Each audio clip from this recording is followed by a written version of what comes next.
And good morning, everybody. I am Ms. Cohen, and this is the Nurse Practitioner Boards Review Live, Part B. So if you didn't get to attend to last weekend's, we had Part A. You still have the option to access that. So just go to the Cohen Review, and then you can access that. You have 60 days from the recording to access with the printable version. Today we're doing Part B, and we're going to talk about adult stuff.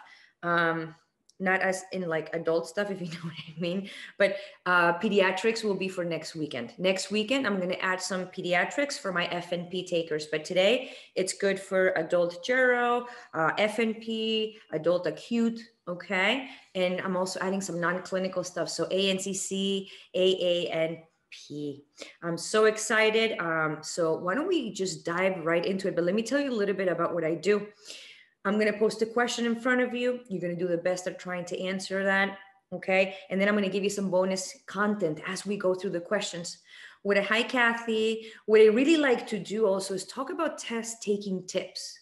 That is huge when you're taking the boards, because guaranteed that you're not going to know the answers to everything. Guaranteed. There will be a question or two that you're like, I have no idea what they're asking. So that's where test taking tips and skills come in, and we can get you as close as possible to the right answer without even knowing what the right answer is. We'll talk about that. So please have your chat room open. I want everybody participating in answering, because this is almost like a one-on-one, but in a class setting. So test your readiness to pass the board. See if you know the answers to the things I'm going to ask you. And if you're wrong, nobody cares. Neither do I. This is your way of testing yourself to see if you're ready. So let's get started with the very first question. I hope you can see it. And we're going to start with some women's health. So a postmenopausal female comes in complaining of recent vaginal spotting. On exam, you palpate what feels like an ovary on the left lower abdominal quadrant. What is your next course of action?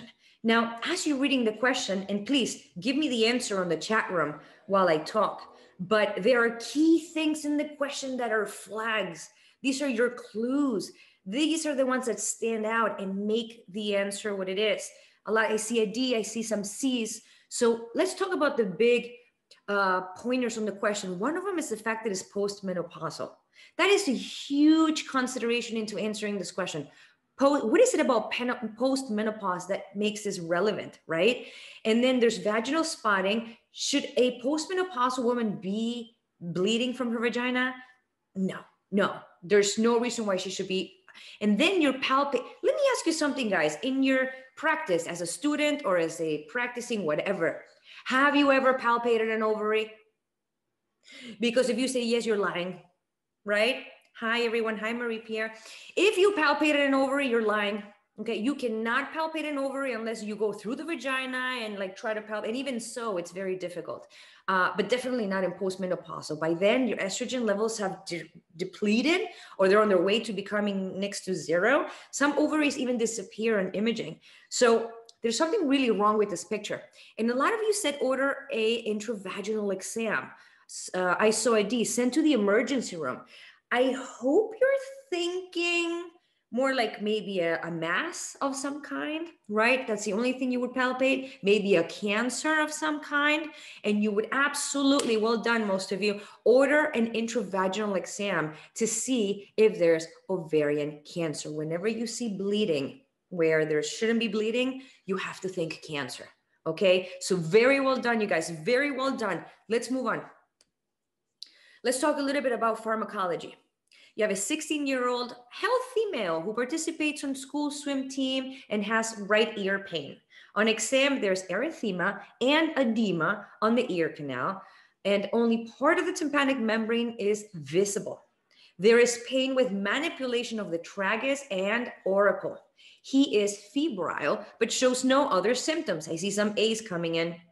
Which of the following is the most appropriate treatment? So let's talk about findings in the question, all right? Let's say swim.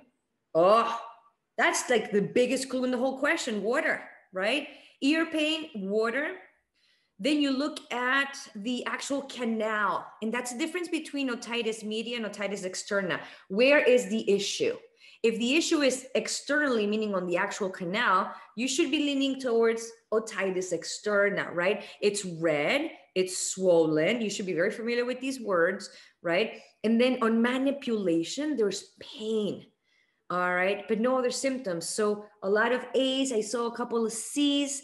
And remember that the treatment is very different when it's inside of the ear. When it's inside of the ear, you should be thinking ear, nose, and throat. I talk about that all the time with your penicillin family. But when it's outside the ear, you should be thinking Cipro drops. Cipro, because the causative organism, it's probably very different from what's inside, right? Otitis externa, here you go. Staphylococcus aureus or Pseudomonas, very common with swim. So do you see how there are specific clues in the question that you should be holding on to? And this is my best advice to you all. You've been studying for a long time, and there are very specific clues on the questions that should raise your antenna as you're reading for a specific diagnosis. I need you to stay true to what you know and what you studied. And if a diagnosis comes to mind and that's the antenna, stick true to what you know. And in your answers, look for the answer that relates to your diagnosis in mind. All right. Trust what you know. Trust what you have seen, because you're probably going to be correct. All right. Let's talk about eyes. All right. We have a lot of eye picture here. Now, the AANP will not have pictures, but the ANCC will. And not only do you have to be familiar with the picture itself, but also a little bit more about it. So let's talk. First, what is this picture up top on the left-hand corner? You can give me the medical term or you can give me the non-medical term, but okay, I saw an abbreviation. Eddie, I like your abbreviation, HORD. I know you're talking about hordeolum or a sty. Well done, guys. Hordeolum is the medical term, or a sty. Now, is this painful or non-painful? Because if you talk about a question about somebody comes in with like what looks like a pimple on the eyelid or some portion of the eye, the rim, super painful. That's the difference between hordeolum and chalazion. So is hordeolum painful? You bet it is. If you have a pimple on your eye, it's gonna be painful. Have you ever had a pimple on the lip? Have you had a pimple on your nose? These areas hurt. That's gonna be painful. Now, a chalazion is actually the picture on the bottom. Even though it's worse in size, it's actually painless. That's right, Serene. It's painless.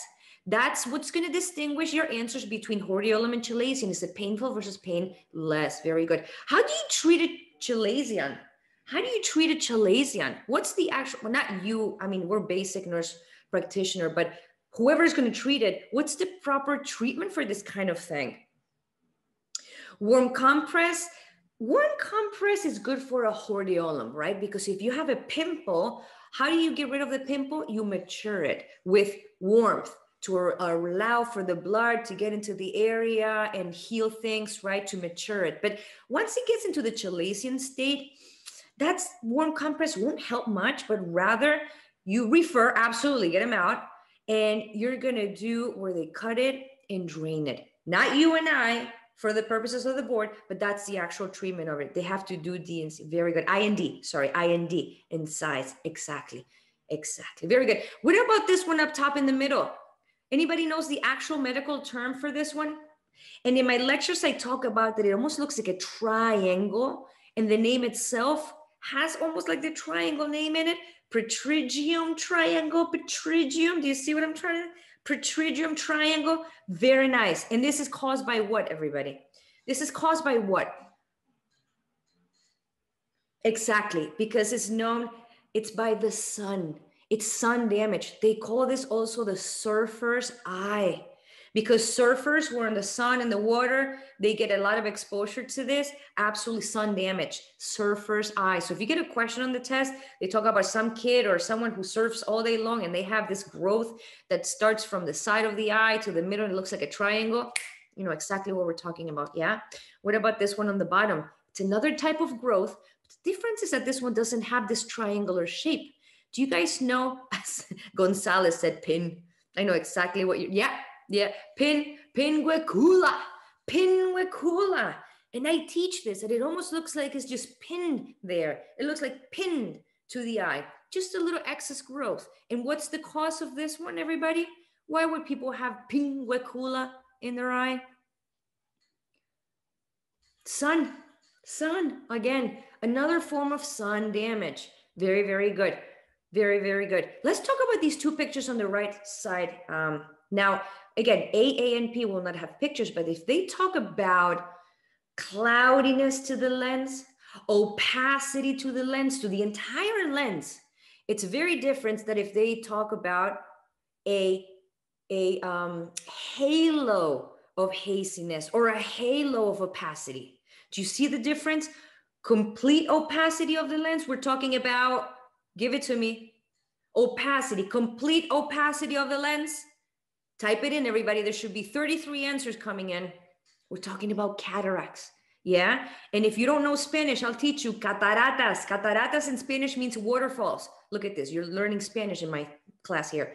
Cataratas means waterfalls because the eye looks almost like there's waterfalls going on, complete opacity. Now, the one on the bottom, if there's a halo of opacity, we're talking about 33 answers coming in. Arcus senile. A halo, it's like an arcus, right? It's a synonym. And when I talk about senile, I talk about old people. Senile, because this is a common condition for old people. Be careful. Don't get these two mixed up because they're actually different. All right. They could both be caused for old age, but don't get them mixed up. Complete opacity versus arcus. Yeah. All right. Since we're talking about the eyes, we got to get these ones out of the way because they may show on the exam. The Snellen chart, I know you know that it's about distance, right? But what you know is how to interpret the results. So I know you know that 20/20 means perfect vision, right? But what if the test talks about 20/40?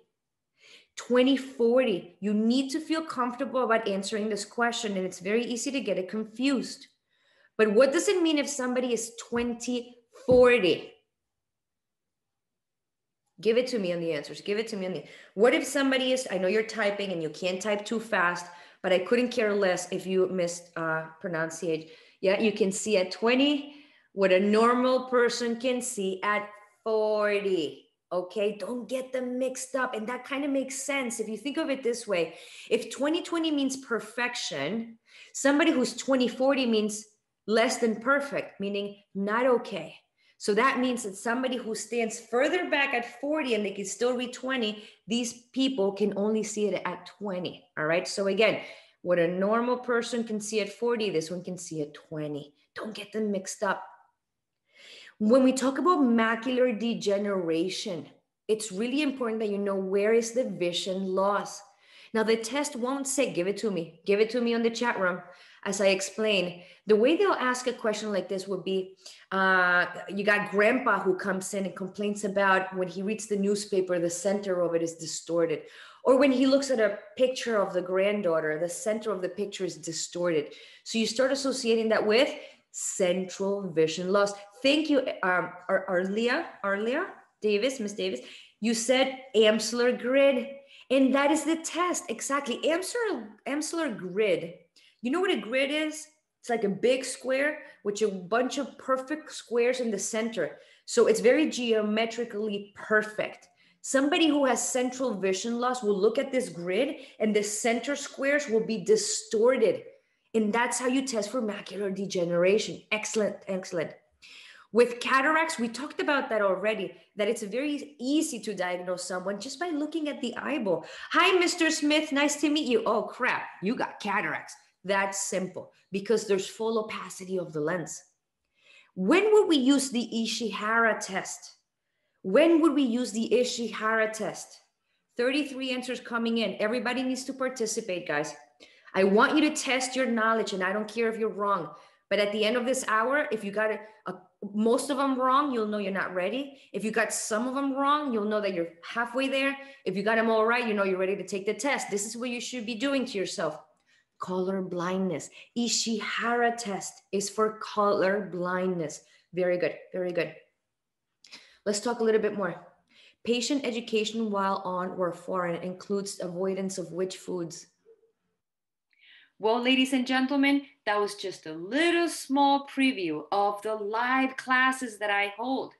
But if you liked this style of teaching or learning and you want the rest of the presentation, then I welcome you to come into the cohenreview.teachable.com, where you can access the remaining of this video. And also, I offer the printable PowerPoint presentation so you can study along. Now, I have part A, part B, and part C. And it really doesn't matter which test you're going for. You could be taking the AANP or the ANCC. You could be going for family practice, adult gero, or even the acute care. All of those tests are covered in my review.